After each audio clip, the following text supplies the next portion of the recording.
Hello world, it's me Dojo. Welcome back to my YouTube channel. So on our previous video, pinag-aralan natin yung user input using strings. So ngayon pag-aaralan natin typecasting at saka user input using integers. Okay, kasi pwede naman siyang pagsabayin. In fact, mas ideal siya kung pagsabayin natin. Hindi naman ganun kagrabe yung pag-aaralan natin sa user input using integers. Pares lang naman na user input. Yung method nung sa string ganun lang. So magkakaroon lang tayo ng conversion, 'di ba? Yun nga yung tinatawag natin na typecasting, or generally ang tawag dun sa iba't ibang programming languages is casting. Okay, pero sa Python, typecasting yung tawag natin doon. So, di ko na pahahabain pa yung paliwanag. Without further ado guys, simulan na natin. Open natin yung ating mga gagamiting online compiler. Ang gamit ko ngayon is Visual Studio Code. Okay? So dito guys, maglalagay ako ng comment. Ayan. Tapos syempre, lalagay ko dyan kung ano yung topic natin. Topic natin for today is typecasting. Ayan. And uusapan na rin natin yung user input, which is napag-aralan naman na natin to. Kumbaga, this time is i-convert natin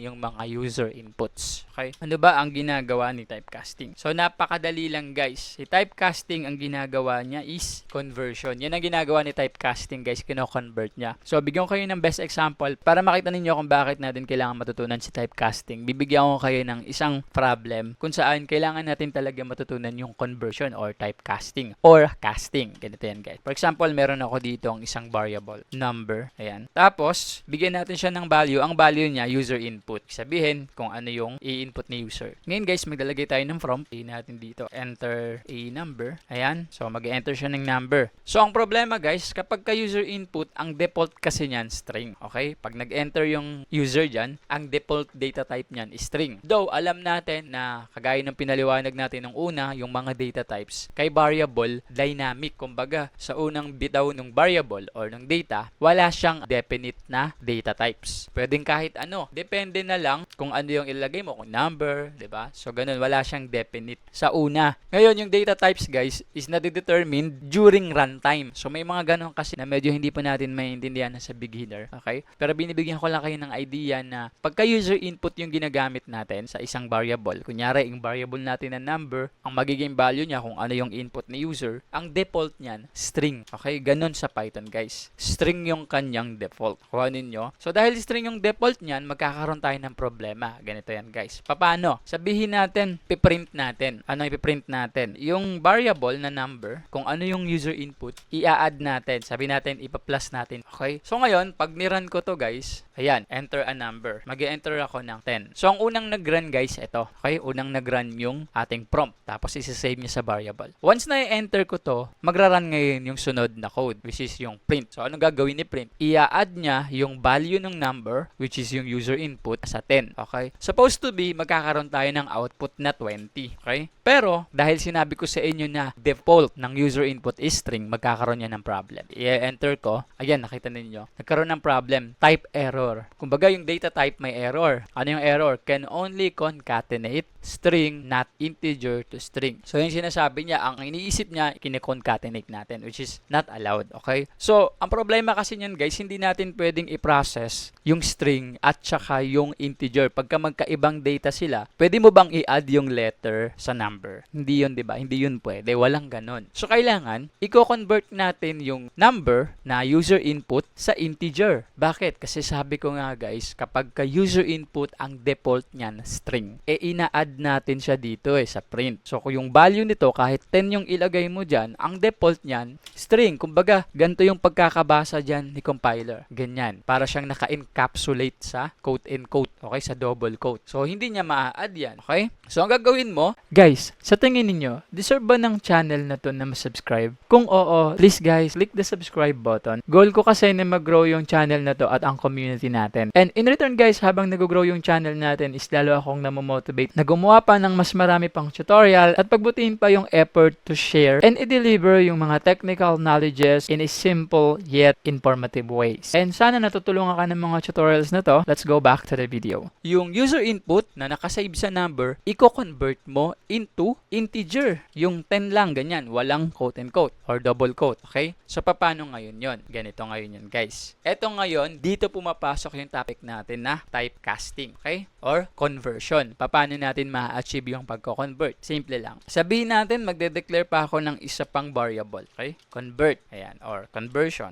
Tapos, ang value niya ito. Kapag ka magko-convert ka guys, alamin mo muna kung ano yung data types. Okay? So, bibigay ko sa inyo yung iba't ibang data types. Okay? Yung mga conversion na ginagamit sa iba't ibang data types. So, number 1, meron tayong integer. Tapos, parenthesis. Okay? Ngayon guys, dyan sa loob ng parenthesis mo ilalagay yung variable na gusto mong i-convert. Yan yung ginagamit natin kapag gusto nating i-convert ang isang data type into integers. Int or integer, tapos parenthesis. Pagka string naman ganito, str, yan parenthesis. So madali lang, medyo halata naman. Pagka gusto mo namang i-convert sa float, yung may decimal value, lalagay mo lang yung float. Ayan, okay? Pagka gusto mo i-convert sa boolean or yung true or false, lalagay mo lang yan, 'di ba? So napakadali lang. Ganyan lang yung mga conversion na kailangan ng mga code. So meron pa yung ibang mga data types na hindi ko natuturo sa inyo, kagaya ng dictionary, di ko pa yun natuturo kasi medyo complicated siya kaya hindi ko siya agad binibigay. Pero huwag kayong mag-alala guys, dadaanan natin yan. Slowly lang muna tayo. Okay? So ngayon, ito lang muna yung alamin natin. Ito yung mga code na ginagamit natin sa conversion. Okay? So balik tayo sa problem natin. So, meron tayong user input tayo ng number. So automatic, string yon. Ganito yung outcome nun. So gusto natin i-convert sa ganito, integer, para ma-add natin. Okay? Ma-process natin dito sa print. Kasi hindi nga pwede. Hindi pwedeng i-process yung 10 na string, ipa-plus mo sa 10 na integer. Hindi pwede yon. Convert mo muna yung 10 na string sa 10 na integer. So, ganito. Ang ginawa natin, gumawa ako or nag-declare ako ng isang variable. Ang pinangalan ko is conversion. So, si conversion, ang gagawin niya ganito. Kukuhain ko yung int tapos parenthesis. Kumbaga, i-convert niya into integer. Ang alin? Yung number. Okay? Kung saan na-save yung user input. Saan mo ilalagay? Sa loob ng parenthesis. Ayan. Pag ginawa mo yan, ibig sabihin, yung number, mako-convert na siya into integer. Okay? Ganito na yung magiging itsura niya. From this to this. Okay.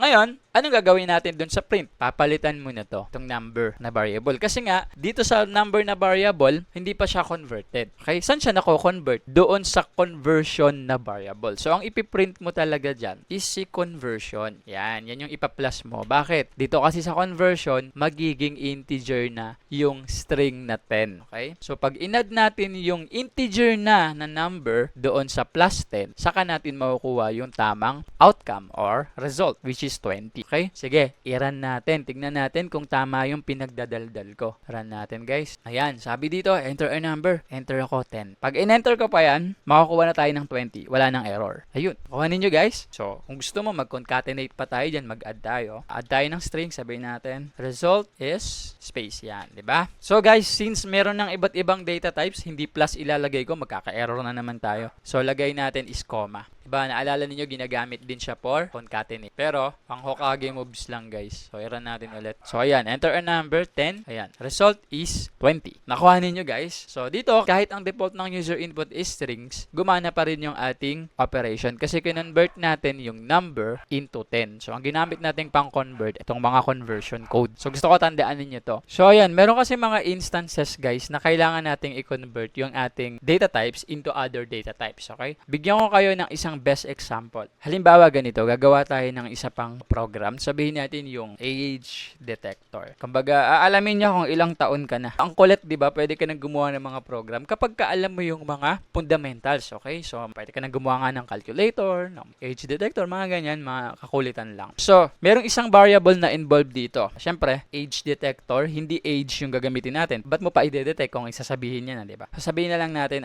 birth year. Okay? B year. Ayan, birth year. Kailan yung birth year mo? So, ngayon, ang value niyan is user input. Lagay tayo dito ng prompt. Enter your birth year. Diba? Ganyan. Enter mo yung birth year mo. Tapos, yung i-enter niya, guys, automatically, string yon. Diba? Kahit letters or numbers yung i-input niya yan, masisave yun as a string kasi yun yung default. Sinabi ko na yan. Masustore yun dito sa ating b-year na variable. So, ngayon, guys, gagawa pa ako ng isa pang variable. Age. Ayan. And then, ganito yung mangyayari. Si age, dapat nandun na yung result. For example, ang nilagay ko is, di ba, 2025 ngayon. Tapos, kunyari, ang nilagay ko, 2000. Di dapat 25 years old na ako. Paano ba ang formula nun? Yung birth year minus the present year. Ganun yun. So, papakita ko nga yung graph para maintindihan natin, di ba? Kung ang ilalagay kong birth year ko is 2000, tignan niyo. 2000, tapos ang current year ngayon is 2025, ima-minus mo lang naman yan eh. Makukuha mo na kung ilang taon siya, which is 25 years old, di ba? Ganyan. So, ganun yung formula. Gagawin natin, kung ano yung input ni user dito, which is sabihin natin, for example na nga is 2000 yung ilalagay natin. Automatic, string yan. Yung first data type niyan is string. Okay? So, kailangan pa natin i-convert yan. Pero punta muna tayo sa ating process. Paano natin makukuha? So, ganito yung logic. Ganito dapat yung gawin natin para makuha natin yung edad. So, una, mention natin yung 2025,